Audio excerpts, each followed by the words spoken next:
جیسا کہ ہماری روایات ہیں علی گڑھ مسلم یونیورسٹی اولڈ بوائز ایسوسی ایشن کی، اور جو کہ علی گڑھ مسلم یونیورسٹی سے ہی ہم لوگوں نے سیکھی ہے کہ ہمارا کوئی بھی کام تلاوت کلام پاک سے اس کا آغاز ہوتا ہے، تو میں یہ سعادت خود ہی حاصل کرنا چاہتا ہوں۔ ایک چھوٹی سی آیت، اس کا ترجمہ اور اس کا مفہوم جو آج کے پس منظر میں انتہائی اہم ہے، میں اسے پیش کرنا چاہتا ہوں۔ اعوذ باللہ من الشیطان الرجیم، بسم اللہ الرحمن الرحیم۔ سورہ طلاق کی یہ آیت ہے، لا تدری لعلہ یحدث بعد ذلک امرا۔ تم نہیں جانتے، شاید اس کے بعد اللہ کوئی صورت پیدا کر دے۔ اب اس کا مفہوم ایک رائٹر ہیں ادھم شرقاوی، انہوں نے بیان کیا ہے، میں چند لائنیں ہیں وہ پڑھنا چاہتا ہوں۔ انسان کے معاملات دشوار تر ہوتے چلے جاتے ہیں، یہاں تک کہ وہ یہ گمان کر بیٹھتا ہے کہ اب کچھ بھی بھلا ہونے والا نہیں ہے۔ پھر دیکھتے ہی دیکھتے اللہ کی طرف سے آسانیاں پیدا ہونا شروع ہو جاتی ہیں۔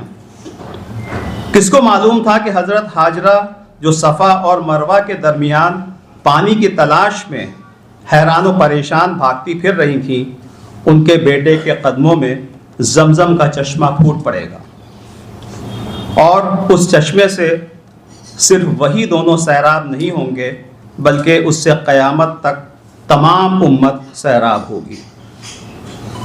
اسی طرح اللہ پلک جھپکتے حالات تبدیل کر دیتا ہے۔ ہم لوگوں کو کبھی بھی مایوس نہیں ہونا چاہیے۔ اس کتاب کا یہ جو کارنامہ انجام دیا ہے معصوم مراد آبادی صاحب نے، ٹھہرے ہوئے پانی میں انہوں نے ایک پتھر جو پھینک دیا اور جو لہریں اس کی پیدا ہوئی ہیں، اس سے آپ یقین مانیے میرے اوپر تو ایک عجیب کیفیت طاری ہے جب سے میں نے کتاب دیکھی ہے، کیونکہ میں ان چند خوش نصیب لوگوں میں ہوں جنہوں نے ڈاکٹر فریدی کو بہت قریب سے دیکھا ہے۔ مسعود بھائی، ادیب بھائی، یہ شخصیات تو ایسی ہیں کہ جنہوں نے نہ صرف ان کو دیکھا بھی ہے بلکہ ان سے استفادہ بھی حاصل کیا ہے۔ میری عمر تو اس وقت 12 سال تھی جب ان کا انتقال ہو گیا تھا، لیکن جس محمود منزل سے میرا تعلق ہے اس سے ڈاکٹر فریدی صاحب کا بھی بہت گہرا تعلق رہا ہے۔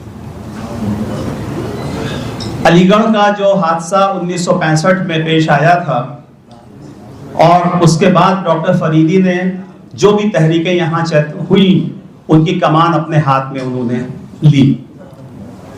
ان کے اوپر یہ بھی ٹھپا لگا کہ وہ نان علیگ ہیں اور اس کے باوجود اس مہم میں کودے ہوئے ہیں وہ، لیکن حقیقت یہ ہے کہ ان کی جیسی شخصیت ہی کا یہ دم تھا کہ اس نے اس تحریک کو بام عروج دیا۔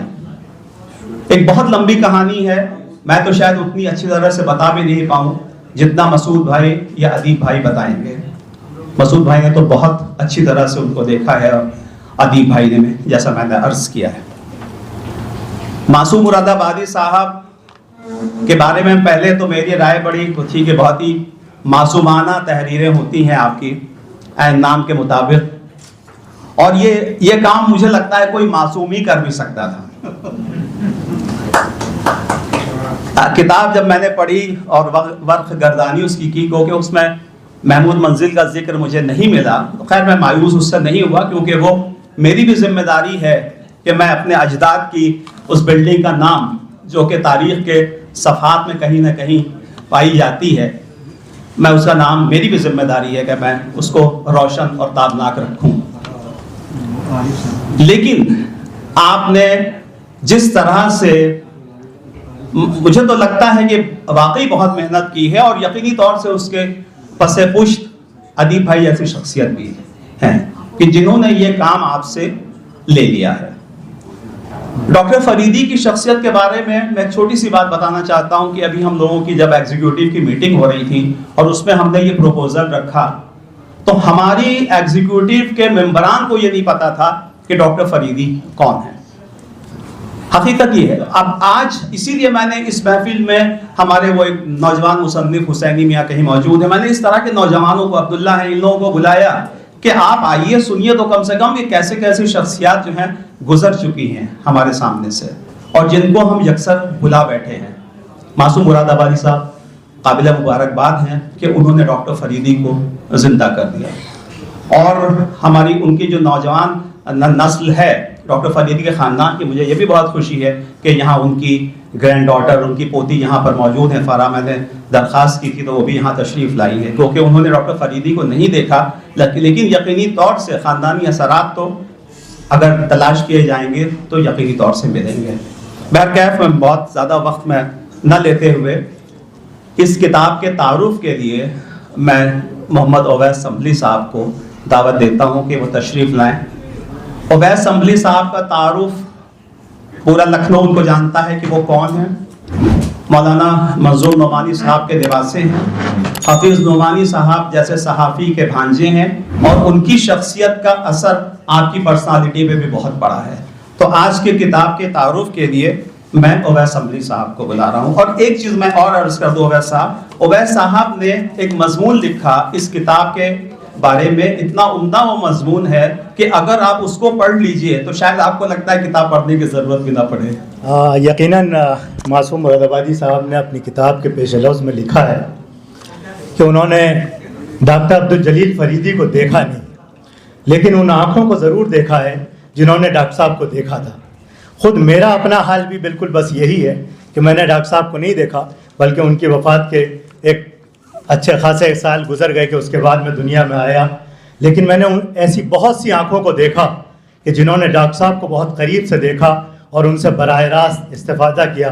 کئی لوگ دنیا سے رخصت ہو گئے, 2 بڑے ماموں دنیا سے چلے گئے, لیکن ایک شخصیت آج بھی ایسی ہے جن کی صحبت سے مجھے نصیب ہے, اور میرا یہ واقعی خوش بختی ہے کہ میں ان کی صحبت میں بیٹھ کر ان سے براہ راست مجھے موقع ملتا ہے بہت کچھ سننے کا. میں نے مسعود صاحب کی آنکھوں سے ڈاکٹر فریدی کو بہت قریب سے دیکھا ہے, اور یہ واقعی میرے لیے فخر کا مقام ہے کہ مجھے آج یہ موقع دیا گیا. اور میں مسعود صاحب کی بات یہ ہے کہ وہ مجھے گھنٹوں ان کی صحبت میں بیٹھنے کا موقع مل جاتا ہے بعض دفعہ, اور وہ اس زمانے کی کہانیوں کو اس طرح سے بیان کرتے ہیں بالکل جیسے چلتی پھرتی تصویریں. اور میں اکثر ان سے کہتا ہوں کہ آپ 1960 کے بعد سے کہ جو حالات سیاسی ہوں ادبی ہوں, اگر آپ ان حالات کی لکھنؤ کی تاریخ لکھ دیں تو شاید اس سے معتبر اب کوئی دوسری تاریخ لکھنے والا نہیں ہوگا.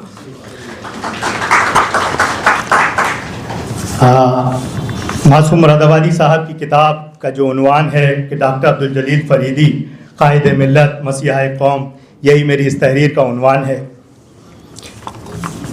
سینئر صحافی اور ادیب معصوم مراد آبادی کا پسندیدہ موضوع شخصیات نگاری ہے. اس موضوع پر ان کی کئی کتابیں منظر عام پر آ چکی ہیں. انہوں نے مولانا محمد علی جوہر, مولانا افتخار فریدی, مولوی محمد باقر, جی ڈی چندن اور دیگر اہم شخصیات پر مستقل کتابیں تصنیف کی ہیں. اس کے علاوہ شخصی خاکوں کے کئی مجموعے شائع ہو چکے ہیں. زیر نظر کتاب ڈاکٹر عبدالجلیل فریدی قائد ملت مسیحا قوم بھی اسی سلسلے کی ایک اہم کڑی ہے. یہ محض ایک کتاب نہیں بلکہ ایک عہد کی بازیافت ہے. اس کے ذریعے انہوں نے ایک عظیم شخصیت کو خراج عقیدت پیش کیا ہے, اور ایک فکری, سیاسی اور ملی روایت کو اثر نو زندہ کرنے کی کامیاب کوشش بھی کی ہے. ڈاکٹر عبدالجلیل فریدی پیشے کے اعتبار سے ایک کامیاب معالج تھے, مگر ان کی اصل پہچان سیاست کے میدان میں قائم ہوئی.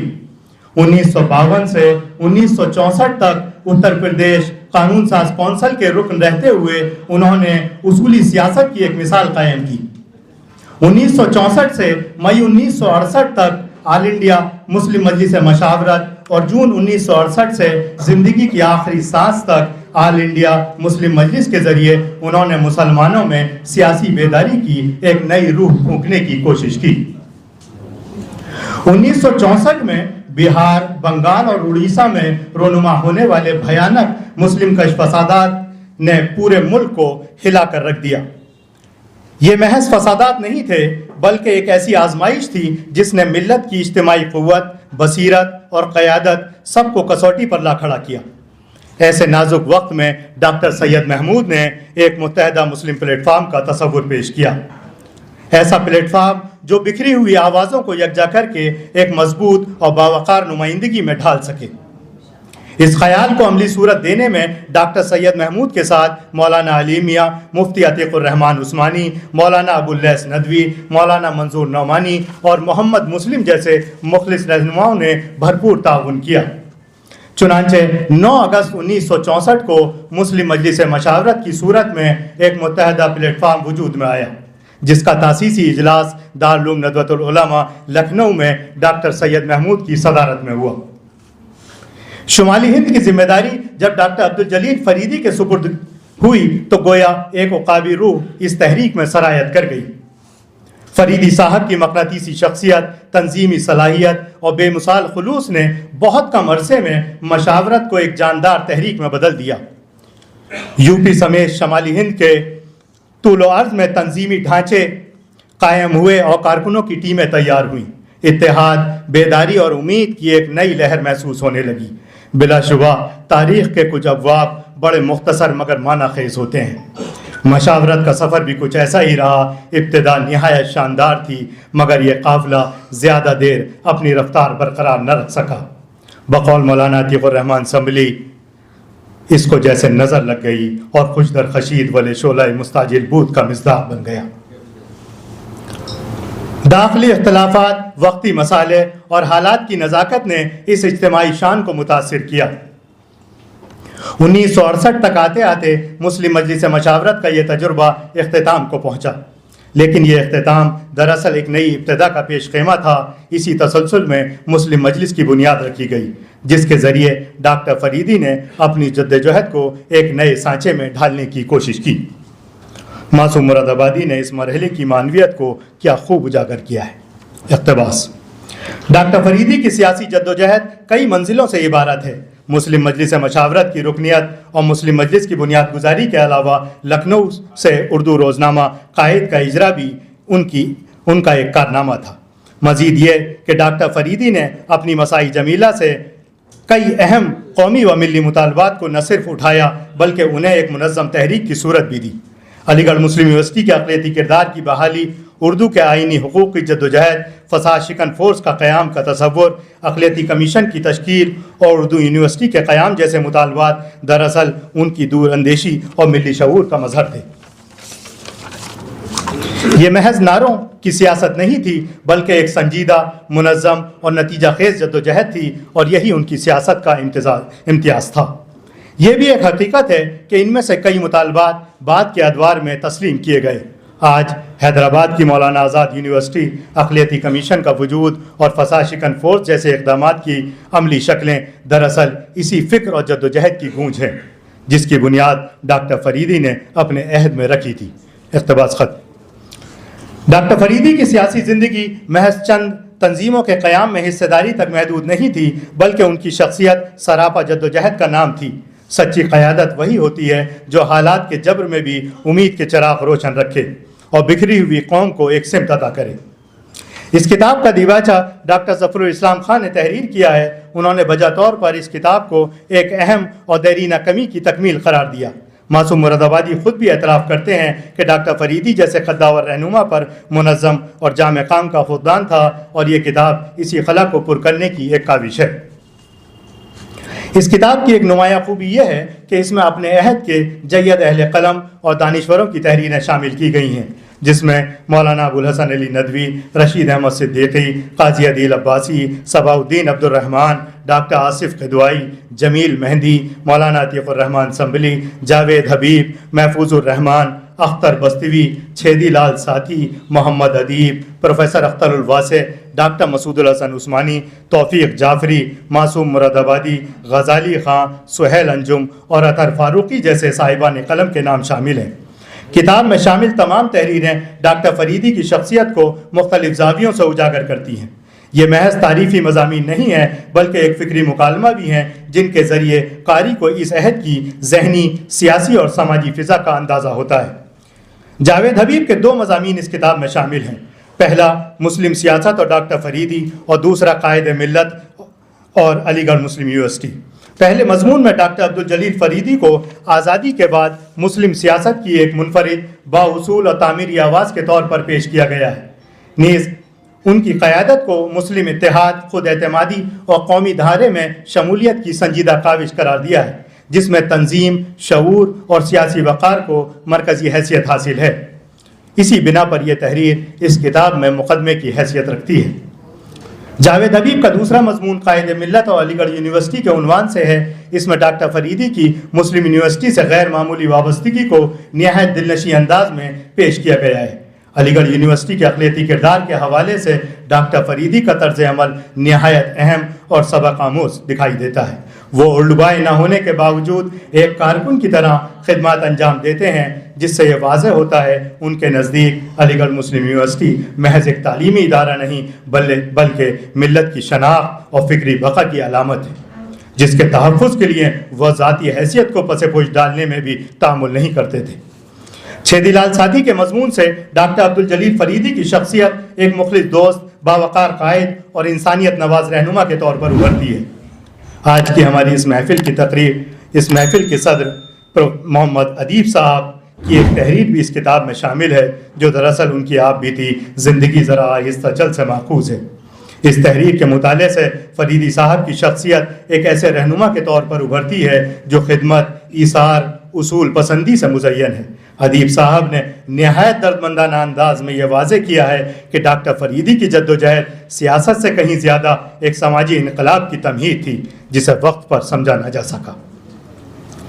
ڈاکٹر مسعود الحسن عثمانی صاحب نے بھی طویل اور جزیات سے بھرپور اپنے مضمون میں یہ واضح کر دیا ہے کہ ڈاکٹر عبدالجلیل فریدی کی شخصیت محض ایک سیاسی رہنما کی نہیں بلکہ ایک حساس اور اصول پسند انسان کی تھی. تاہم 1968 کے انتخابات کے تناظر میں ان کی سیاست ایک اہم موڑ اختیار کرتی دکھائی دیتی ہے. خود مضمون میں جس انداز میں انتشار، اختلاف اور شیرازہ بکھرنے کا ذکر کیا گیا ہے، وہ اس بات کی نشاندہی کرتا ہے کہ نیک نیتی کے باوجود سیاسی حکمت عملی میں ایک طرح کی عجلت اور جذباتیت شامل ہو گئی تھی. ان حالات کا جائزہ لیتے ہوئے وہ لکھتے ہیں، 1967 کے الیکشن نے سب کچھ تہس نہس کر دیا. اس عاشقی میں عزت سادات بھی گئی، شخصیتیں بھی رسوا ہوئیں، مقاصد بھی برباد ہوئے. یہ ایک نازک مرحلہ تھا. اگر اس وقت حالات کو سنبھال لیا ہوتا اور مشاورت کے ذمہ داران خود کو الگ رکھتے اور الیکشن کے ہنگامے میں شریک ہونا ضروری نہ سمجھتے تو حالات ایسے ابتر نہ ہوتے. یہ 1967 کا جائزہ تھا، لیکن ڈاکٹر فریدی کی مجموعی خدمات کا اعتراف کرتے ہوئے مسعود صاحب نے اپنے مضمون کا اختتام ان خوبصورت الفاظ پر کیا ہے. ڈاکٹر فریدی اپنے ساتھ بہت کچھ لے کر گئے اور جو کچھ چھوڑ گئے وہ ان کی یادیں ہیں، نقوش ہیں، شخصیت کے جلوے ہیں، جرات و جسارت کی آنکھوں دیکھی کہانیاں ہیں، ملک و ملت کے لیے بے چینی و اضطراب ہے، سیاست کے کھٹے میٹھے تاثرات ہیں اور مجموعی طور پر یہ تصور ہے، اب نہیں ہے دل مرحوم تو یاد آتا ہے. اب نہیں ہے دل مرحوم تو یاد آتا ہے، کیا قیامت تھی جو ظالم نے اٹھا رکھی تھی. قاضی عدیل عباسی کے خطوط اور تاثرات 1967 کی صورتحال پر نہایت متوازن روشنی ڈالتے ہیں. بستی کے حوالے سے ان کا یہ شکوہ کہ جس علاقے کو ہم نے 1947 میں محفوظ رکھا تھا وہاں آپ نے فساد کرا دیا، دراصل محض ایک سیاسی اختلاف نہیں بلکہ ایک تشویش کا اظہار ہے. اس کے باوجود کتاب میں شامل اپنے مضمون میں قاضی صاحب ڈاکٹر فریدی کی شخصیت کے خلوص، انکسار اور اخلاقی عظمت کا خوب اعتراف کرتے ہیں. ڈاکٹر اطہر فاروقی کا مضمون اردو سیاست کا گمشدہ باب 2010 میں انجمن ترقی اردو ہند دہلی کے آرگن ہماری زبان میں شائع ہوا تھا. اطہر فاروقی نے ڈاکٹر عبدالجلیل فریدی کی سیاست کا تنقیدی جائزہ لیتے ہوئے لکھا ہے کہ انہوں نے اردو کے فروغ کے لیے تعلیمی سطح پر کوئی مضبوط عملی اقدام نہیں اٹھایا بلکہ اسے زیادہ تر سرکاری مطالبات اور جذباتی نعروں تک محدود رکھا. ان کے نزدیک فریدی صاحب کی توجہ مدارس تک محدود رہی، جس سے اردو ایک وسیع سماجی زبان بننے کے بجائے محدود دائرے میں محصور ہو گئی اور ان کی سیاست بھی وقتی اور غیر منظم ثابت ہوئی. اسے اطہر فاروقی کی ذاتی رائے سے تعبیر کیا جا سکتا ہے، جس سے اختلاف کے پہلو بہرحال نکلیں گے. مضمون میں اطہر فاروقی نے فریدی صاحب پر لکھی گئی 2 کتابوں قائد ملت ڈاکٹر عبدالجلیل فریدی حیات و خدمات از خالد صابر اور جاوید حبیب کی کتاب ڈاکٹر فریدی طوفان سے ساحل تک کا بھی ذکر کیا ہے. اور واضح کیا ہے کہ یہ دونوں کتابچے زیادہ تر عقیدت پر مبنی، غیر منظم اور تحقیقی معیار سے خالی ہیں، جس میں مستند حوالہ جات اور ٹھوس تاریخی مواد کی کمی پائی جاتی ہے، جبکہ حقیقت یہ ہے کہ جاوید حبیب کی مختصر کتاب ڈاکٹر فریدی پر بنیادی حوالے کا درجہ رکھتی ہے۔ یہاں ایک اور مضمون کا ذکر ضروری ہے، یہ مضمون توفیق جعفری کا ہے۔ یہ تحریر عبدالجلیل فریدی سے ان کے ذاتی وابستگی اور قربت کا ایک بھرپور اور اثر انگیز مرقع پیش کرتی ہے، جس میں عقیدت، مشاہدہ اور یادوں کی آمیزش سے ایک زندہ اور متحرک شخصیت سامنے آتی ہے۔ کتاب میں ان مضامین کے علاوہ ڈاکٹر فریدی کے خطبات، خطوط اور اخباری اداریے بھی شامل کیے گئے ہیں، جو نہ صرف ان کی فکر کو سمجھنے میں مدد دیتے ہیں بلکہ اس دور کی سیاسی پیچیدگیوں کو بھی واضح کرتے ہیں۔ ڈاکٹر فریدی کے خطبات خاص طور پر توجہ کے مستحق ہیں۔ ان میں ایک طرف سیاسی بصیرت کی گہرائی ہے تو دوسری طرف ایک دردمند دل کی دھڑکن بھی سنائی دیتی ہے۔ وہ نہ صرف مسائل کی نشاندہی کرتے ہیں بلکہ ان کے حل کے لیے عملی تجاویز بھی پیش کرتے ہیں۔ ان کے خطبات میں صاف گوئی، جرات اور فکری دیانت کا وہ رنگ ملتا ہے جو آج کی سیاست میں کم ہی دکھائی دیتا ہے۔ ڈاکٹر عبدالجلیل فریدی ایک سیاسی رہنما، ایک رہبر اور ایک دردمند قائد تھے۔ ان کی جد و جہد کو صرف انتخابی کامیابیوں یا سیاسی نتائج کے پیمانے سے نہیں ناپا جا سکتا، کیونکہ ان کی اصل طاقت ان کے افکار، ان کی جرات مندی اور ملت کے اندر خود اعتمادی پیدا کرنے کی کوشش میں مضمر تھی۔ سید صباح الدین عبد الرحمن نے بھی ان کی شخصیت اور کردار کا عمدہ تجزیہ پیش کیا ہے، جس سے ڈاکٹر فریدی کی عظمت اور ان کے اثرات کو سمجھنے میں مدد ملتی ہے۔ اقتباس: گزشتہ سیاسی لیڈروں میں ان کا دل ڈاکٹر مختار احمد انصاری کا تھا اور دماغ مولانا محمد علی جوہر کا۔ اگر وہ مولانا محمد علی کا قلم اور ان کی قوت خطابت بھی پا گئے ہوتے تو پھر دل و دماغ کے اس امتزاج سے اپنی زندگی میں مسلمانوں کی سیاست کو معلوم نہیں کتنا اونچا اٹھا دیتے۔ مولانا محمد علی کے متعلق کہا جاتا ہے کہ وہ ایک عظیم قائد ضرور رہے لیکن کچھ حاصل نہ کر سکے۔ یہی بات ڈاکٹر فریدی کے بارے میں کہی جا سکتی ہے۔ وہ مسلمانوں کو اپنی مرضی کے مطابق منظم نہ کر سکے۔ مسلم یونیورسٹی ایکٹ کے لیے جیل گئے لیکن اس کو منسوخ نہ کرا سکے۔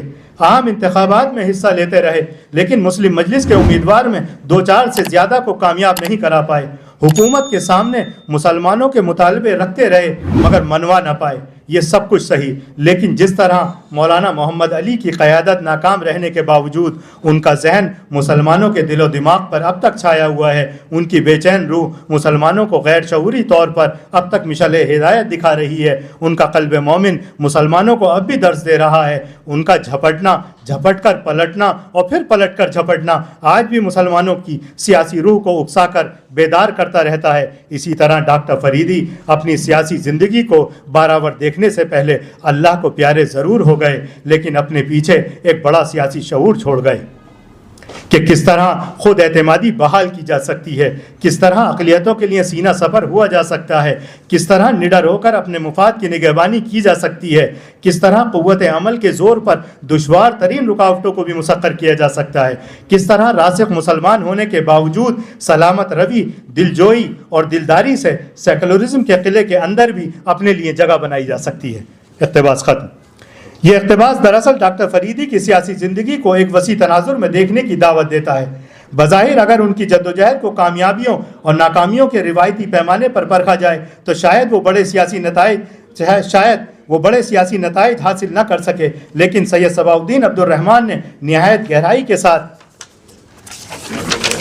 واضح کیا ہے کہ کسی رہنما کی اصل کامیابی اس کے افکار، اس کے چھوڑے ہوئے اثرات اور اس کی پیدا کردہ بیداری میں پوشیدہ ہوتی ہے۔ ڈاکٹر فریدی کی سب سے بڑی دین یہی تھی کہ انہوں نے مایوسی کے دور میں مسلمانوں کے اندر خود اعتمادی، جرات اور سیاسی شعور کو زندہ رکھنے کی کوشش کی۔ انہوں نے یہ سبق سکھایا کہ حالات کتنے ہی خراب کیوں نہ ہوں، اپنے حقوق کے لیے ڈٹ جانا اور مسلسل جد و جہد کرنا ہی اصل کامیابی ہے۔ ان کی زندگی اس بات کی مثال ہے کہ قیادت صرف اقتدار حاصل کرنے کا نام نہیں بلکہ ایک فکری اور اخلاقی میراث چھوڑ جانے کا عمل بھی ہے۔ کتاب کے مرتب معصوم مراد آبادی صاحب کا کمال یہ ہے کہ انہوں نے محض مواد کو جمع نہیں کیا بلکہ ایک مربوط اور بامعنی بیانیے میں ڈھال دیا۔ یہی خوبی اس کتاب کو تدوینی و تحقیقی کام کے بجائے ایک دلنشیں مطالعہ بنا دیتی ہے۔ لہٰذا یہ کہنا بجا ہوگا کہ ڈاکٹر عبدالجلیل فریدی قائد ملت، مسیحا قوم، نہ صرف ڈاکٹر فریدی کی جد و جہد، فکر و کردار کو